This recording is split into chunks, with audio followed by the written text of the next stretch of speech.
Доброго утра, дорогая наша республика. Вторник, 7:00, телеканал Якутия-24 НВК Саха приветствует всех наших дорогих телезрителей. С вами я, Дарья Анкехова, и сегодня по традиции ближайший час мы проведем с вами вместе. Просыпаемся, заряжаемся энергией и, так сказать, в добрый путь. Ну что, позвольте, как всегда, мне проанонсировать, что же ждет нас в течение нашего эфира. Как всегда, будут очень интересные гости. С одним из них мы поговорим на тему достаточно серьезную, это диабет. Но, знаете, это не такой страшный диагноз. И сегодня наш специалист обязательно все расскажет о нем. Также сегодня мы поговорим с нашим вторым гостем о интересном мероприятии, которое совсем скоро пройдет на базе смарт-библиотеки. И это IT-фест 2023. Как всегда, будут полезные рубрики, такие как, например, даты событий, узнаем, какой праздник можно отметить. Далее говорим правильно, обязательно вспомним правила русского языка. Обязательно выберем книгу, которую можно будет прочитать. Ну и, кстати говоря, будет полезный совет, который актуален сейчас. Это как же нужно ухаживать за меховой шапкой. В общем, очень интересный эфир. Оставайтесь с нами. Ну а как всегда, начнем мы с рассказа о погоде. В центральных районах температура воздуха на 6 часов утра была на отметке минус 29 градусов. В заречной группе 26-36 градусов ниже 0. В южных до минус 11. В Вилюйской группе 9-15 со знаком минус. В Нижнеленских 18-28 градусов мороза. В западных районах 6-11 со знаком минус. В Колымо-Дигирской группе улусов 13 градусов мороза. В Янских 12-19 ниже 0, на северо-западе до минус 6. В Якутске температура воздуха на 6 часов утра была на отметке минус 28 градусов. Атмосферное давление 755 миллиметров ртутного столба. Штиль. Сегодня днем преимущественно без осадков. Ветер юго-западный 2,7 метров в секунду. Температура воздуха ожидается до минус 18 градусов. Послами международных игр «Дети Азии» стали Вячеслав Фетисов и Маргарита Мамун. Международные игры «Дети Азии» спустя 7 лет возвращаются на историческую родину. В следующем году они пройдут у нас в столице Якутии. На ВДНХ 12 ноября в рамках форума выставки «Россия» состоялась презентация проекта. На ней представили послов международных игр. Ими стали двукратный олимпийский чемпион по хоккею Вячеслав Фетисов и победительница игр по художественной гимнастике Маргарита Мамун. Сегодня также было подписано соглашение между Олимпийским комитетом и Республикой Саха. Игры «Дети Азии» пройдут с 25 июня по 7 июля и станут 8-ми по счету. В программе 24 вида спорта. Кроме стандартных легкой атлетики и игровых видов появится кикбоксинг и вернется танцевальный спорт. Масштабный проект, рожденный в Якутии в 1996 году, вот уже почти 30 лет собирает юных спортсменов до 16 лет со всей Азии и регионов России. Соревнования проходят раз в 4 года по зимним и летним видам спорта. В 2024 году ожидается приезд делегаций из 35 стран, а также из 8 российских регионов. Переходим к другим новостям.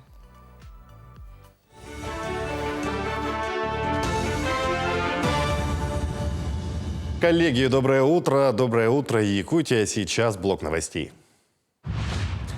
С нового года ряд пенсий будет назначаться в беззаявительном порядке. Речь идет о пенсиях по инвалидности по случаю потери кормильца, о перерасчетах пенсий. Соцфонд России разработал порядок информирования граждан о порядке назначения таких пенсий. Так, в течение 3 дней с момента принятия решения фонд проинформирует граждан о назначении страховой пенсии по случаю потери кормильца. Также соцфонд должен уведомить человека, которому назначается пенсия, о предоставлении недостающих сведений, если они понадобятся. Правительство России поддержало законопроект о регулировании движения электросамокатов, других средств индивидуальной мобильности и велосипедов. В частности, закон вводит штрафы за пьяное вождение от 20 до 30 тысяч рублей, за превышение скорости от 800 до 5000 рублей, за езду вдвоем от 2 до 3 тысяч рублей. Кроме того, санкции предусмотрены за движение по проезжей части и для должностных лиц за нарушение в области организации дорожного движения. Планируется, что нововведения вступят в силу с 1 марта.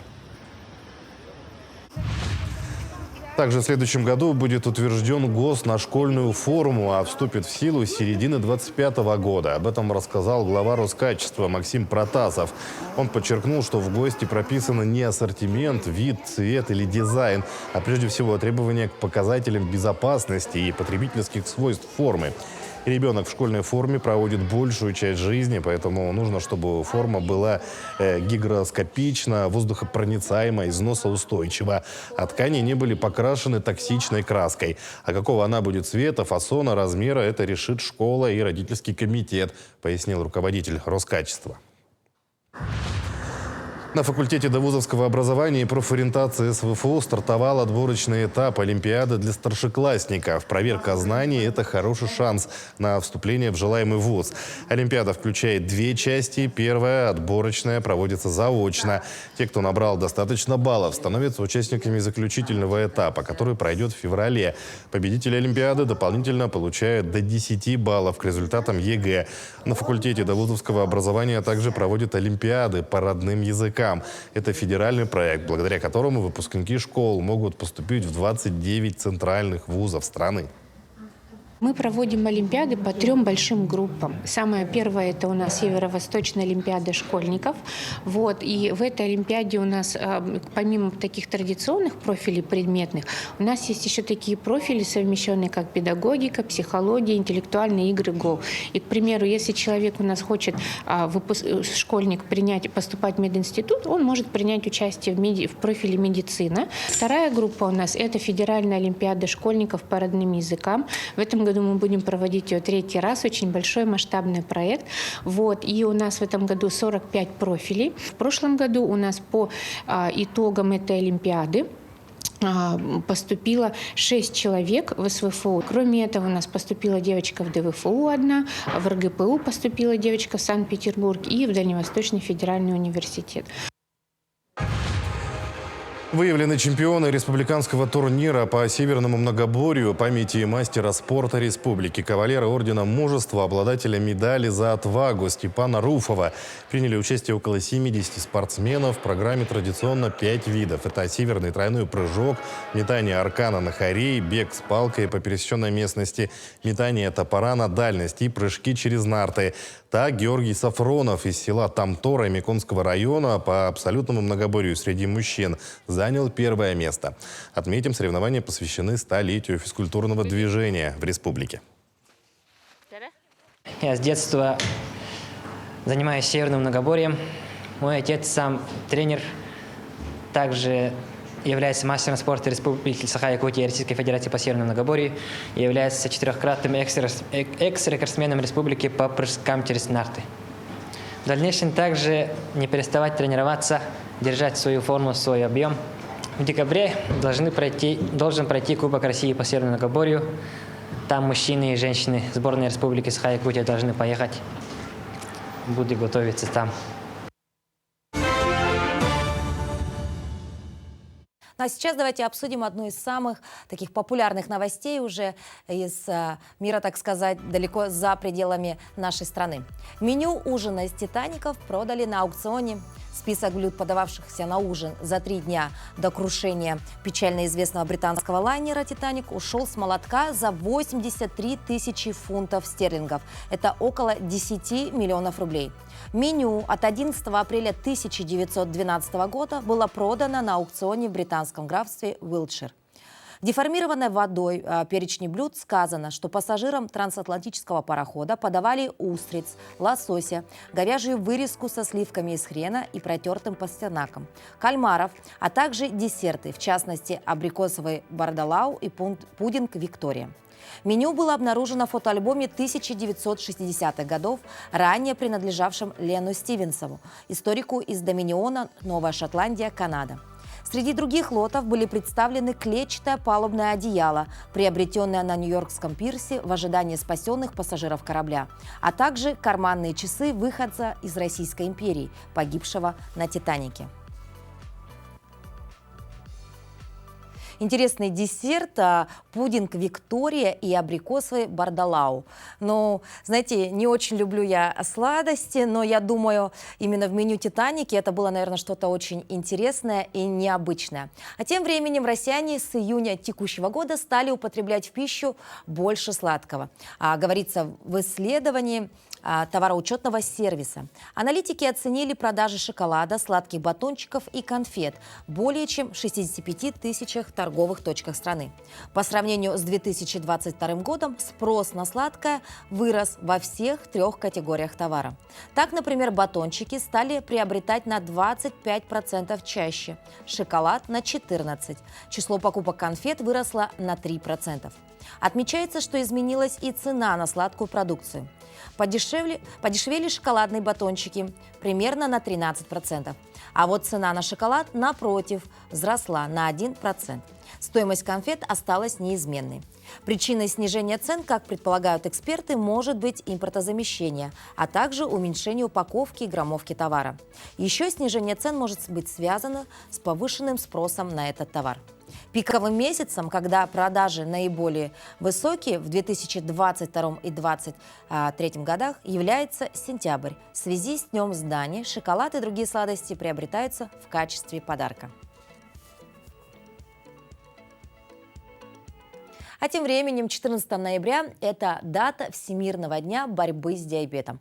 Его цель – повысить информированность всех слоев населения о симптомах болезни, о возможных осложнениях и необходимости прохождения диспансеризации и профилактических медицинских осмотров.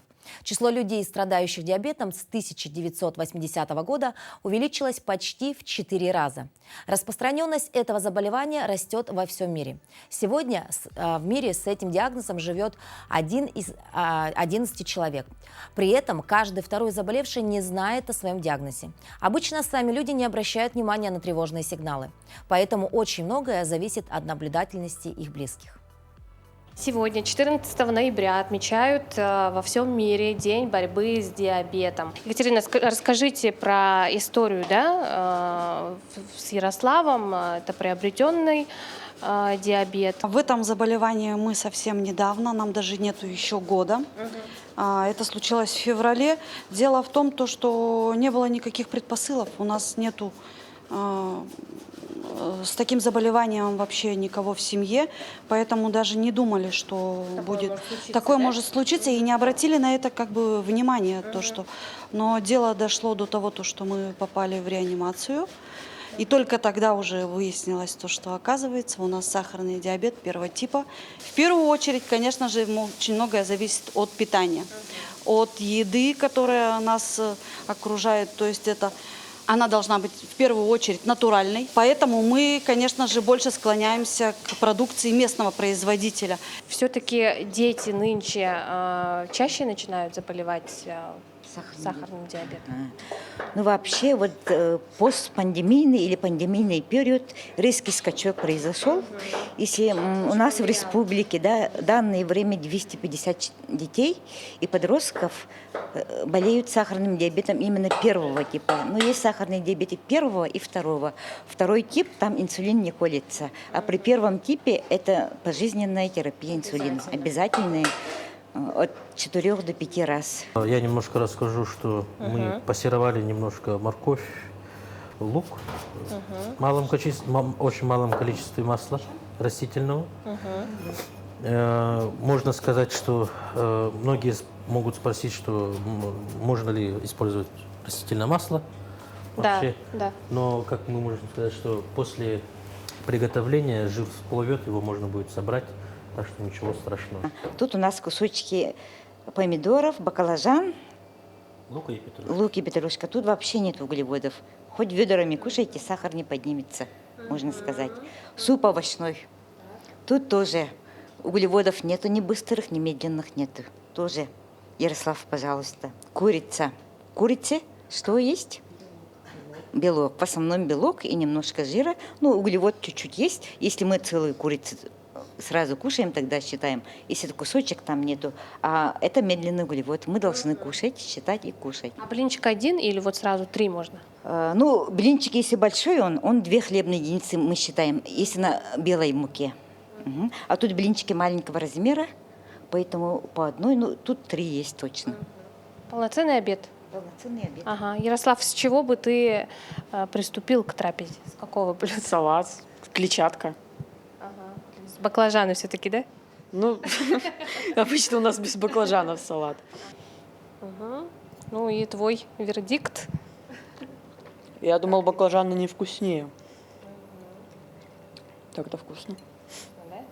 Ярослав, спасибо тебе, молодец, такой большой ты. Я уверена, все у тебя впереди. До встречи на телеканале Якутия-24. Сегодня в нашей студии Мария Местникова, это детский эндокринолог, и именно с ней сегодня мы поговорим на такую важную тему. Доброе утро, Мария Васильевна. Доброе утро. Вот вы сейчас смотрели сюжет и говорите, достаточно хороший сюжет, да, вроде бы, вот поглядев на этого мальчика, да, посмотрев на него, не скажешь, да, что это вот представитель, да, ну, такой вот определенной группы людей, у которых есть проблемы со здоровьем. С виду здоровый, крепкий парень, но на самом деле у него есть серьезный диагноз. Это сахарный диабет. Вот если преимущественно раньше считалось, что им болеют взрослые, то сейчас по статистике мы знаем, что болеют уже и дети. В чем причина?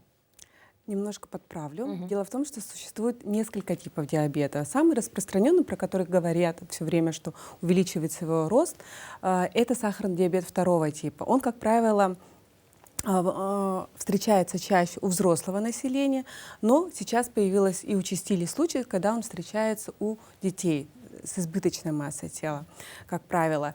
Если мы говорим о данном ребенке, то здесь первый тип диабета, и то, что он в такой хорошей форме, говорит о том, что сахарный диабет первого типа у него компенсированный. Диабет первого типа — это аутоиммунное заболевание, когда собственный организм человека не способен продуцировать инсулин, и в таком случае нужно делать ежедневно инъекции инсулина.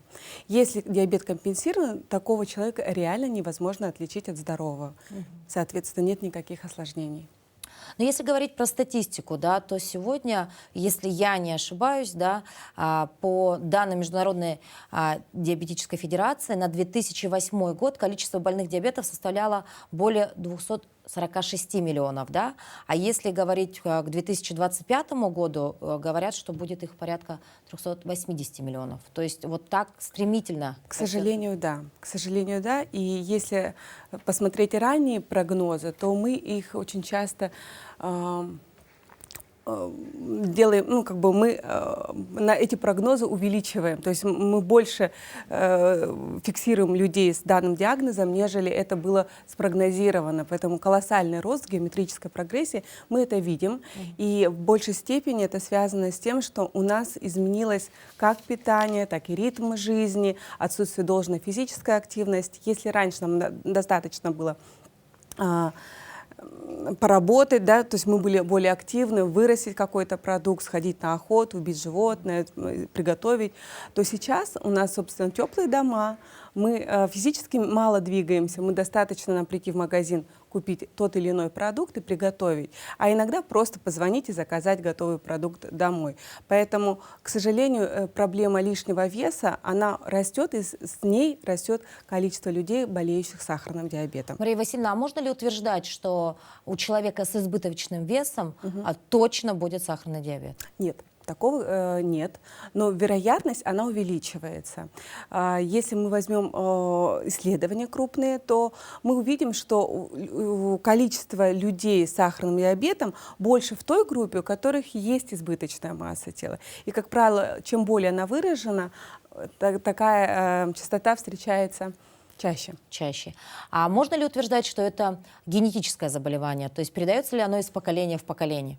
Генетическая предрасположенность, она имеет свое место в данном случае, но если мы, даже зная, что есть генетическая предрасположенность, будем соблюдать правильный режим питания, активный образ жизни, то мы данной генетической возможности не даем реализоваться.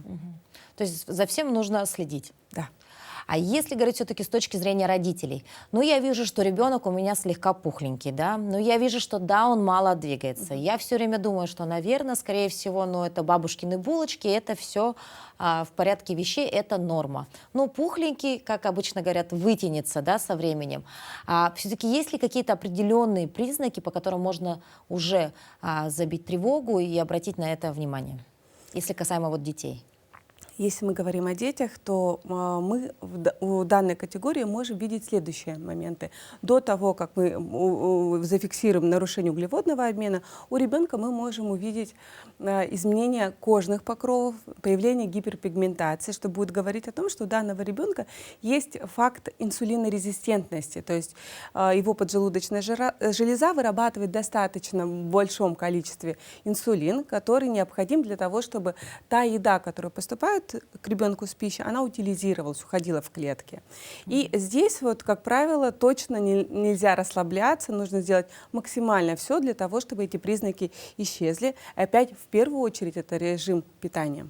Вот давайте поговорим об этом поподробнее, потому что сегодня, конечно, соблазнов у современного ребенка очень много, да. Вот какие продукты категорически нельзя детям, у которых уже поставлен такой диагноз? На самом деле, вот демонизация какого-то или того или иного продукта, она не совсем хороша, потому что как только нам сказали «это нельзя», нам больше этого хочется. Запретный плод. Безусловно, да. Есть продукты, которые желательно избегать, потому что сложнее контролировать уровень глюкозы. Это прежде всего продукты с быстрыми углеводами. Например, сладости, конфеты, шоколад. Это продукция из белой муки. Да? Это все то, что будет поднимать сахар быстро. Это спелые фрукты, тот же виноград, банан быстрее поднимут сахар в крови, нежели, например, банан взять не самый спелый, да, а вот чуть-чуть, вот он еще не доспел. Вот он поднимать сахар будет медленнее за счет низкого, ну, как не то чтобы низкого, среднего гликемического индекса. Спелый банан — это высокий гликемический индекс, сахар будет подниматься быстрее. С ними надо быть поаккуратнее. И если мы не демонизируем продукт, то мы разрешаем ребенку, в том числе, строить рацион питания так, чтобы ему было удобно, у него не будет срыва в дальнейшем, и помогая ему построить питание так, чтобы съесть сначала, как правильно мальчик сказал, клетчатку, это позволит замедлить всасывание углеводов, и в конце приема он может съесть что-то из вышеперечисленного. А примерно с какого возраста уже можно ребенку вот объяснять эти золотые правила? Потому что я думаю, если это детский сад, сложно будет, да, понять, вот, что такое углеводы, что такое клетчатка и так далее. Да? То есть это школьный возраст уже, да? Спасибо за вопрос. В первую очередь, если мы говорим о детях, вначале мы должны сами мотивировать их правильным поведением. То есть если мы хотим что-то поменять в ребенке, мы должны сами это делать, потому что говорить ребенку это без толку, даже в более старшем возрасте. Но осознанно принимать решение у ребенка появляется возможность в районе 12 лет. То есть в 12 лет мы можем у него уже требовать какие-то последовательные, собственно, действия, которые помогут ему избежать осложнений в будущем. А то есть до 12 пока только на своем примере и как-то вот части, да. в домашних условиях стараться объяснять и ограничить его от этих продуктов, да? А случаются ли такие случаи, когда вот диагноз первого типа можно полностью побороть? К сожалению, первый тип нет. Нет. К сожалению, первый тип нет, но наука не стоит на месте. 100 лет сейчас открытию инсулина, и сейчас, в настоящее время, мы можем уже говорить о том, что появились препараты, которые можно тем людям, у которых есть предрасположенность к первому типу диабета, вводить, и это отсрочивает у них дебют диабета. На самом деле это уже большая победа. Кажется, ну мы же не защитили, но мы данного ребенка защитили от развития диабета на несколько месяцев. И это уже победа, потому что это спокойной ночи у мамы, спокойной ночи у папы. Золотые, да, слова. Действительно, мы очень рады, что именно медицина, да, позволяет сегодня, да, побороть такой страшный диагноз. Но не побороть, а приостановить. Да. Что бы вы посоветовали родителям, у которых, допустим, сейчас есть такие трудности в жизни? Ну, вот, встретились с таким диагнозом. С первым типом диабета. Если мы говорим о первом типе диабета, что бы я хотела сказать родителям, да, в первую очередь ни в коем случае не унывать. Да, есть проблема, но мы с вами можем ее решить, минимизируя риски. Для этого нужно посещать школы диабета, нужно разговаривать с врачом, чтобы с лечащим врачом у вас были максимально теплые отношения в том плане, что вы могли в любой момент прийти и сказать: да, у меня есть такая проблема, чтобы доктор вам помог это минимизировать. Всегда важно поддерживать режим сна, режим питания и уровень физической активности, потому что все это в совокупности, нормализуя синтез гормонов, позволяет нам держать сахар под нашим контролем. Спасибо большое, Мария Васильевна, что посетили наш утренний эфир. Сегодня, помимо того, что отмечается Всемирный день диабета, также отмечается и День эндокринолога. Это ваш профессиональный праздник, да, с чем мы вас и поздравляем. Благодарю. Спасибо большое, что стоите на страже гормонального здоровья всех деток нашей республики. И мы желаем вам тоже, доктор, не болеть и здоровья в первую очередь. Благодарю. Всего доброго. Ну, а сегодня, 14 ноября, также отмечается профессиональный праздник. Это День логопеда и День социолога. Мы поздравляем всех представителей этих чудесных профессий. Ну а чем же еще отмечен этот день в календаре, узнаем прямо сейчас.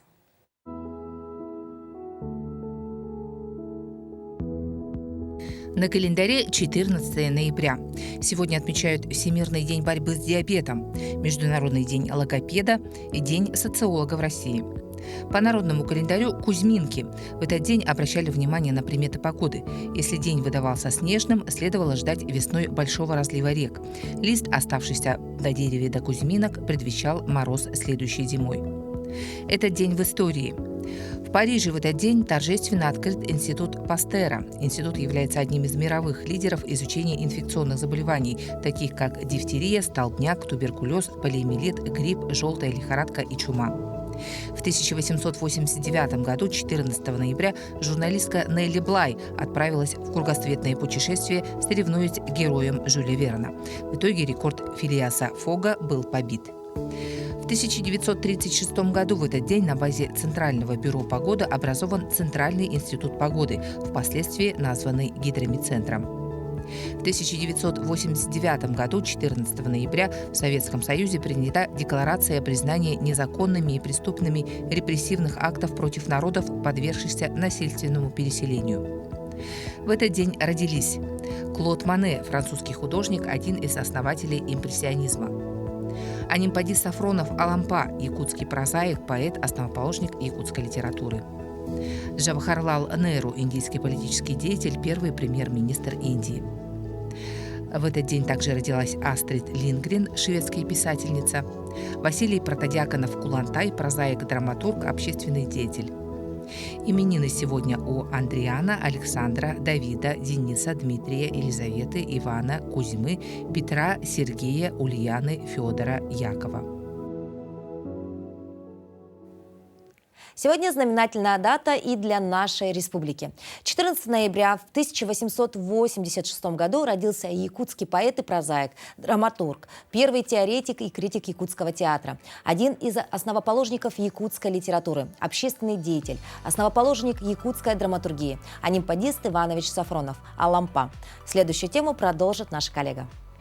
В рубрике «Книжная полка» я продолжаю рассказ о ярких представителях якутской национальной интеллигенции начала XX века. Особо важную роль в формировании и становлении национальной культуры и литературы сыграл анимпадис Иванович Сафронов Алампа. Он был одним из основоположников якутской литературы, одним из первых драматургов Якутии.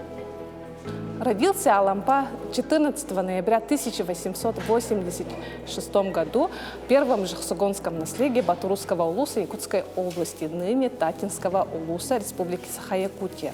Анимпадис Иванович Сафронов родился третьим сыном. Два старших брата его в свое время получили хорошее образование и слыли в своих кругах прогрессивными образованными людьми. Не остался и в стороне сам Анимпадис Иванович Сафронов. За 2 года он очень быстро окончил 4-классный курс церковно-приходской школы, а также экстерном заочно самостоятельно завершил полный курс Якутского реального училища без иностранных языков. Все знания он получал самостоятельно. Он привык с самого детства достигать своих целей. Раннее лишение матери, воспитание в приемных семьях, а также наблюдение за тяготами и лишениями бедняков очень повлияли на его картину мира, на его мировосприятие и стали как раз-таки толчком в становлении его выдающимся писателем и поэтом своего времени.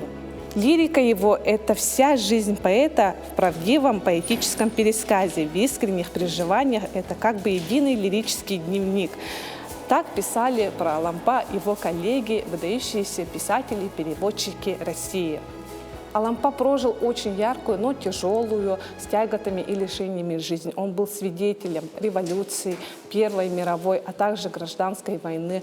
Он в своих произведениях выступал за независимость трудового народа и стал при жизни духовным лидером якутского народа.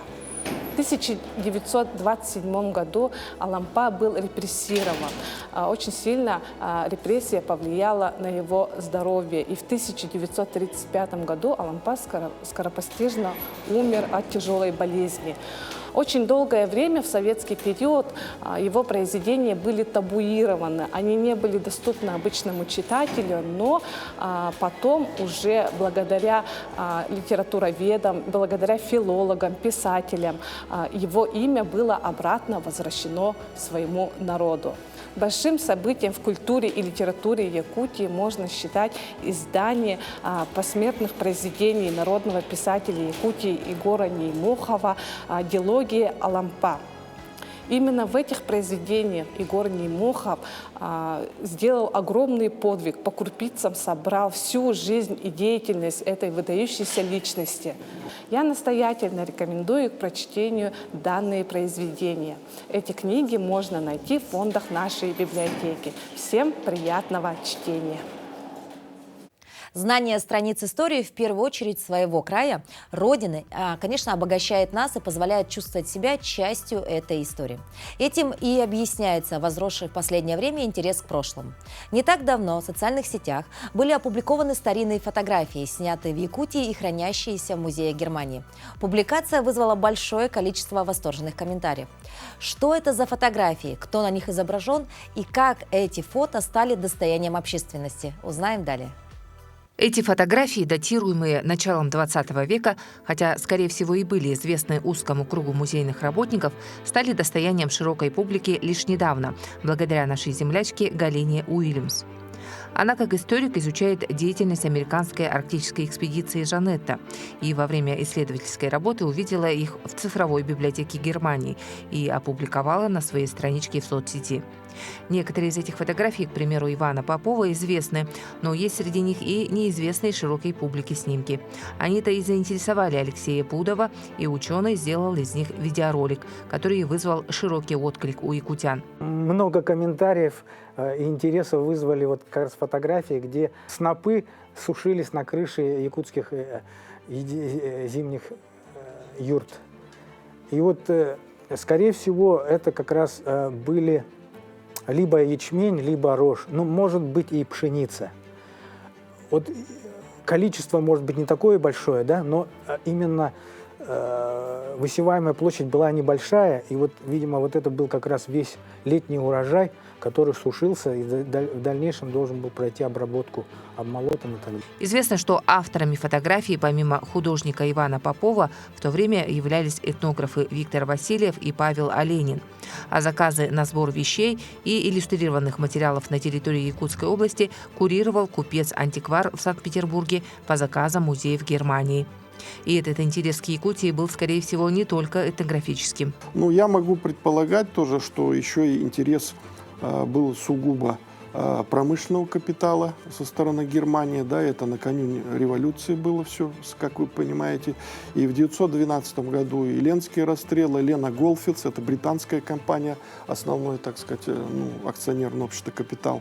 И был интерес, видимо, со стороны Германии. Еще знали, что Якутия – это уникальный регион, который обладает колоссальными природными ресурсами. Как бы то ни было, тогда фотографов интересовал обычный быт якутян. Орудие труда, способ передвижения, обустройство жилища, одежда – все это может дать современным ученым и сегодня пищу для новых исследований. Ну а простого зрителя впечатляют лица предков, каждый из которых индивидуален. В то же время все они, несмотря на всю тяжесть жизни того времени, по-своему сильные и красивые. Мне кажется, с философской точки зрения происходит интенсивный процесс самопознания самого себя. Вот когда человек смотрит изображение старинное, такое историческое, да, он как бы лучше понимает свое место в мире, в нынешней ситуации. Вот это очень-очень важно. В различных архивах и музеях мира хранятся множество образцов материальной культуры Якутии прошлых веков. Сейчас такие коллекции оцифровываются, и, как надеются ученые, в ближайшее время мы еще увидим много интересного и познавательного. Туяра Филиппова, Семен Семенов, Якутск. Грамотность – это сила. Знание русского языка и желание правильно говорить остаются главными показателями культуры человека. А что насчет этого думали наши великие писатели?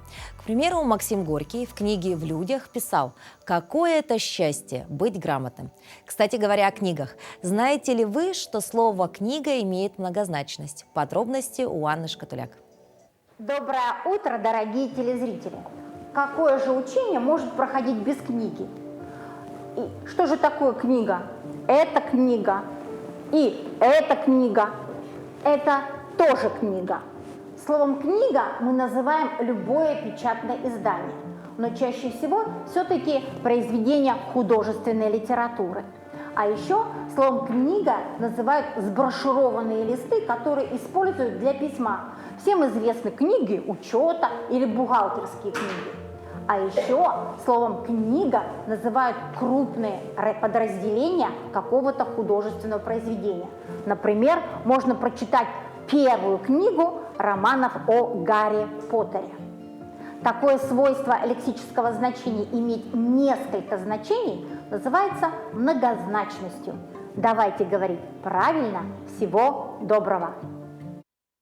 С этого дня в рамках фестиваля инновационных технологий IT-Fest вместе с парком будущих поколений запускается конкурс цифровых рисунков среди школьников «Герои эпоса Аланхо».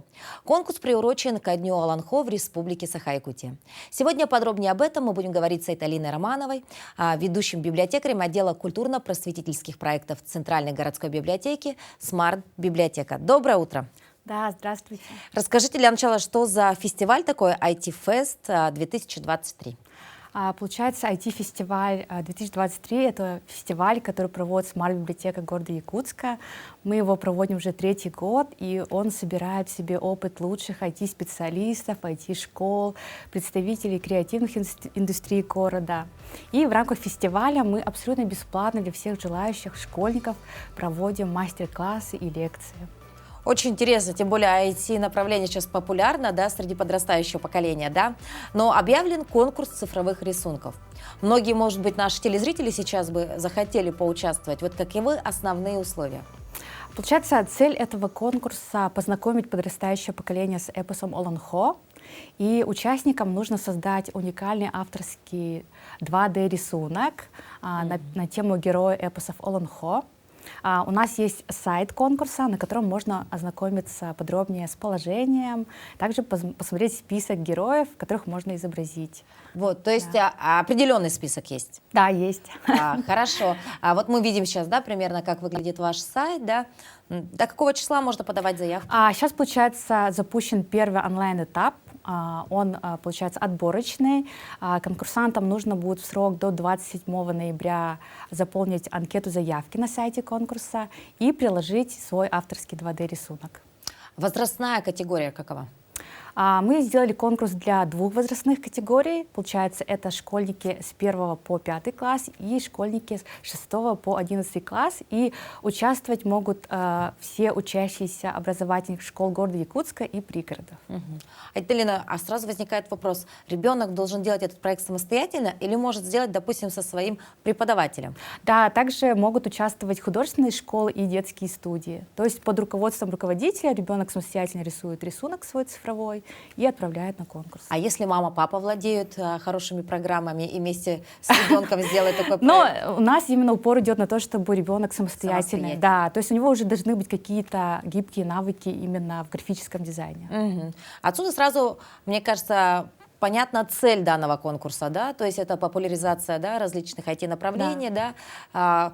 Вот насколько важно сегодня, вы думаете, это для молодежи?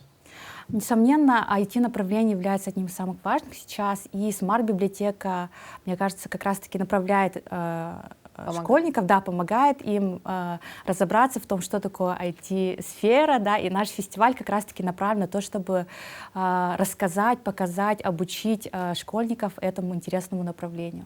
Ну, многие, наверное, тоже думают, это что-то невероятное. Но не знаю я, да, компьютера, не знаю я программы. Это, наверное, не по мне. Очень сложно. Вот урока информатики достаточно для меня, да. На самом деле вы все проводите, вот свои мастер-классы, достаточно такой простой форме игровой, да. И мне кажется, каждый ребенок может найти там для себя что-то интересное. У нас, получается, за 3 года существования IT-фестиваля наработалась такая уже группа очень профессиональных педагогов, можно сказать, да, это представители IT-сферы, это школы IT, с которыми мы работаем, и они в такой доступной, да, действительно игровой форме объясняют детям, как владеть различными программами, и также, получается, в этот день можно посетить не только мастер-классы, но и лекции, и встречи, то есть ребенок, получается, может узнать действительно что-то новое для себя. Да. То есть организаторами конкурса выступает смарт-библиотека, да? Да, и парк будущих поколений, они поддержали нас, и они являются не только организаторами, но и предоставляют призы для нашего конкурса. Конечно, это же все-таки конкурс, детям интересно, что они могут получить.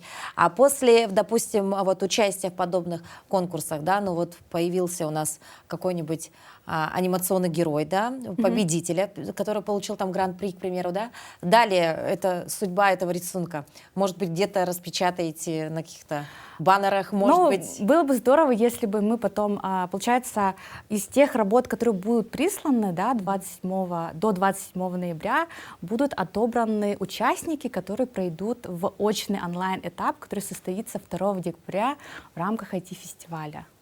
Да, то есть у нас есть экспертное жюри, которые отберут ребят, которые будут уже очно участвовать, и они, вот это интересно, создадут уже новый авторский 2D-рисунок с использованием нейросетей. Нейросети, да, еще, туда есть... еще добавятся, да? Да, они будут, получается, писать текст, это называется промпт, и на основе этого текста уже создадут свой эскиз нового 2D-рисунка, и уже на основе этого эскиза, который нейросеть нарисовала, они будут рисовать уже новый рисунок. Да. Очень интересно. То есть, в принципе, есть будущее, так сказать. Да. Да? Не один конкурс, а еще можно попасть на следующий, но и финал, за что поборются наши дети. Получается, в финале они, ну, получается, все участники, которые пройдут все этапы, там мы разделили тоже по возрастным категориям. Есть 1 место, 2 и 3 место в каждой возрастной категории. Они получают дипломы и ценные призы от наших партнеров и организаторов. Очень интересная программа. Давайте еще раз, Айталина, напомним, куда и как могут подать заявки на участие дети нашей республики. Вы, получается, должны заполнить анкетную заявку на сайте конкурса до 27 ноября и прикрепить свой авторский 2D-рисунок в оригинальном стиле, на котором должен быть изображен герой эпоса Олонхо. С подробным положением и этапами нашего конкурса вы можете ознакомиться на сайте. Айталина, я уверена, что, наверное, заявок будет достаточно много, но если говорить о вашем прошлом опыте, примерно в конкурсе сколько ребят участвовало? Мы, получается, подобный конкурс у нас проводится впервые, но мы проводили конкурс на создание маскота смарт-библиотеки. Наш маскот — это олененок Олли. Это был всероссийский конкурс, и у нас поступило более 700 заявок. Да. То есть вот России, так, да?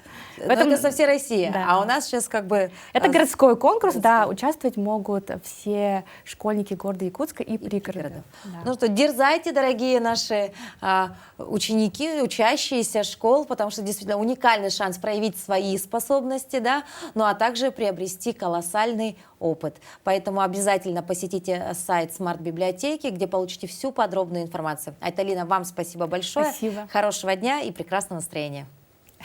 Ну а мы передаем слово нашим коллегам из новостного отдела.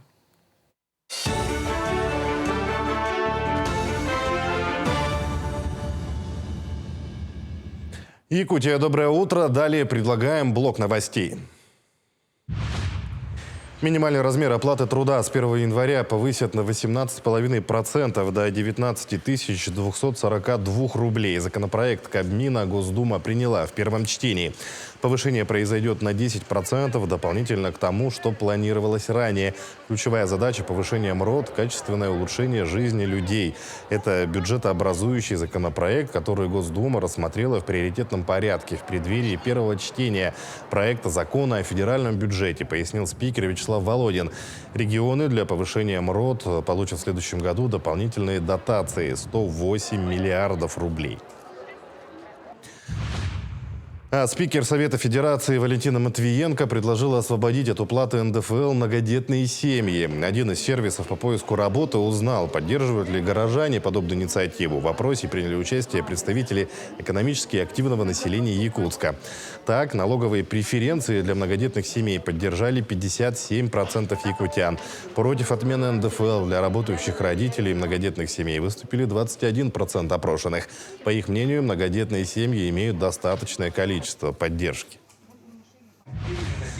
В Якутской республиканской клинической больнице стартовали научно-практические конференции 14-го национального конгресса с международным участием. Первая конференция была посвящена гинекологии и акушерству под названием «Экология и здоровье человека на севере». Все мероприятия проводятся в рамках празднования 180-летия клинической больницы. Научные работы о лучших медицинских практиках прочтут врачи со всей России. В программе также практические мастер-классы для медиков перинатального центра. Предусмотрены круглые столы и подведение итогов за прошедшие 5 лет работы. Высокотехнологическая помощь – это органосохраняющие операции. В последнее время у нас очень много таких операций, когда мы сохраняем матку, даем маме еще раз возможность родить. Да, это наложение компрессионных швов, наложение на сосуды швов, и женщины очень хорошо выписываются. Дальше у нас есть программа, в ноябре у нас открылась программа «Банк грудного вскармливания». То есть мы собираем молоко и вскармливаем детей недоношенных. Это тоже для повышения иммунитета, чтобы у нас дети росли, чтобы не думали, что мам нету. Да? То есть все это сказывается на ребеночке. Торжественно открыт памятный кабинет Михаила Ефимовича Николаева в Национальном центре медицины. Событие приурочено к 86-летию со дня рождения первого президента Якутии. 30 июля 1993 года распоряжением Михаила Ефимовича была учреждена республиканская больница номер 1, ныне носящая его имя. Рабочее место создано совместными усилиями Национального центра медицины и Николаев-центра. Отмечено, что кабинет воссоздан по архивным фотографиям и хранит записи, внесенные Михаилом Николаевым. В Национальном центре медицины, который носит имя Михаила Ефимовича Николаева, открыли мемориальный кабинет, музей Михаила Ефимовича Николаева. Здесь каждый посетитель, каждый сотрудник может соприкоснуться с живой историей и увидеть кабинет первого всенародного президента нашей республики. Он восстановлен из фотографий. Здесь хранятся его рукописи, книги, написанные им собственноручно, его ручка, записи его и те предметы, которые связаны с первым кабинетом Михаила Ефимовича. 1 декабря традиционно в Якутске зажгут новогоднюю елку. Зажжение первой новогодней елки страны пройдет с участием Деда Мороза, который приезжает из Великого Устюга, чтобы получить из рук Чисхана символ холода. Это главное событие фестиваля. Зима начинается с Якутии. Видео зажжения елки в Якутске и передача символа холода Деду Морозу и Чисханам покажут в 18:00 на территории ВДНХ на Дальневосточной панораме.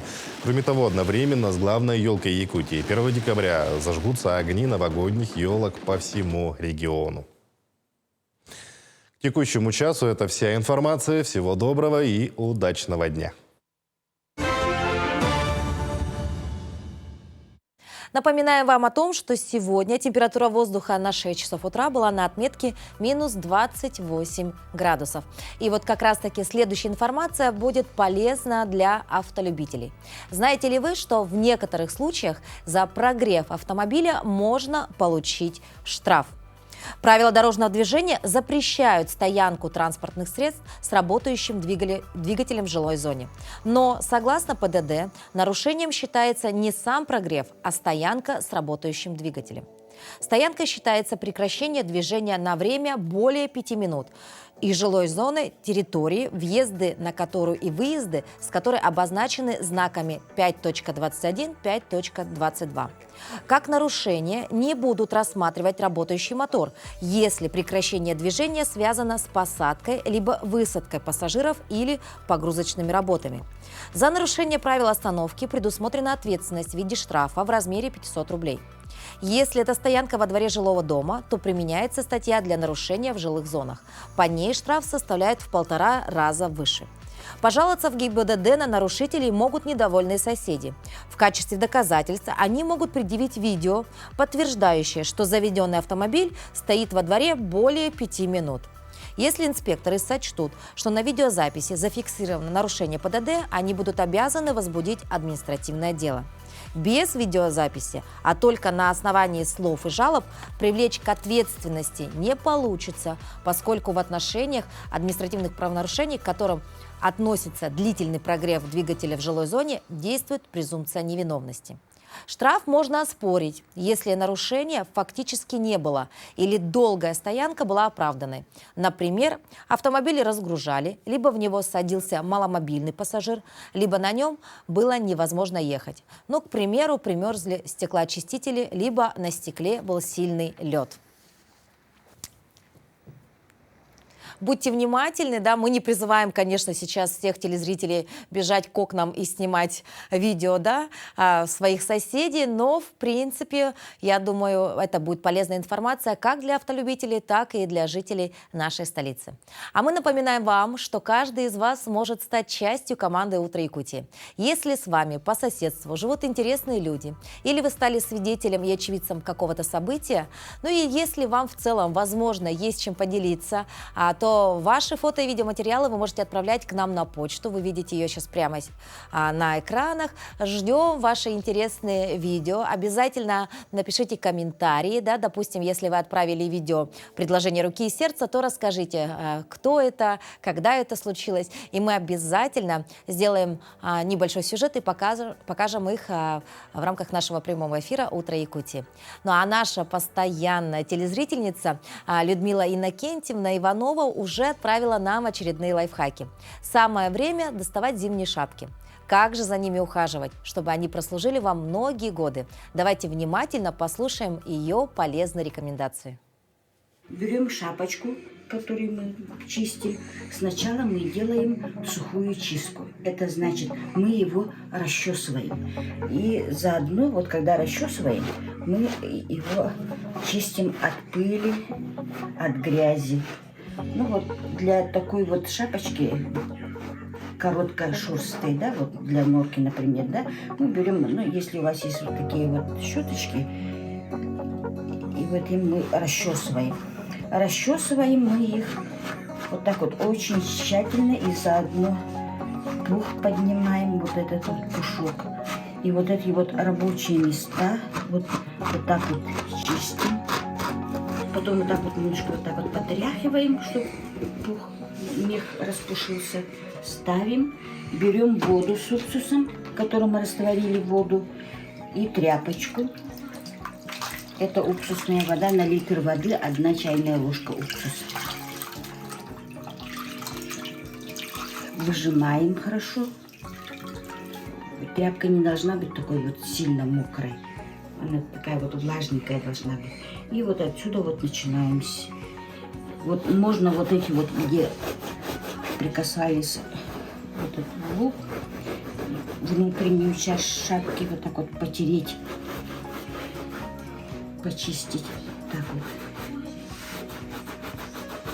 После того, как мы пошоркали вот этой влажной с уксусной водой тряпочкой, да, мы его вот так вот стряхиваем.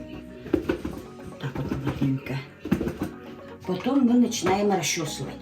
Немножко подсохнет, потом мы начинаем расчесывать. Вот, для короткого меха, например, да, ну вот такую вот щетку берем. Или вот для шапочки с длинным ворсом. Вот такая вот у меня есть, да. Или если у вас ничего нет, то можно и простой расческой, или вот такой вот расческой. Эта расческа тоже очень хорошая. Поэтому вот так вот его по направлению меха мы начинаем потихоньку вот так вот расчесывать. Когда расчесали, его тоже потрясли вот так вот хорошенько, да? И уложим вот на такую, ну, если у вас нет такой посылки, то можно его на такую вот баночку 3-литровую. Но обязательно должно быть на чем-то вот так вот сидеть. И даем это вот, окончательно подсохнуть. Потом это время от времени можно приходить, его вот так вот трясти. Тогда норка вообще сама, она очень ноская вещь.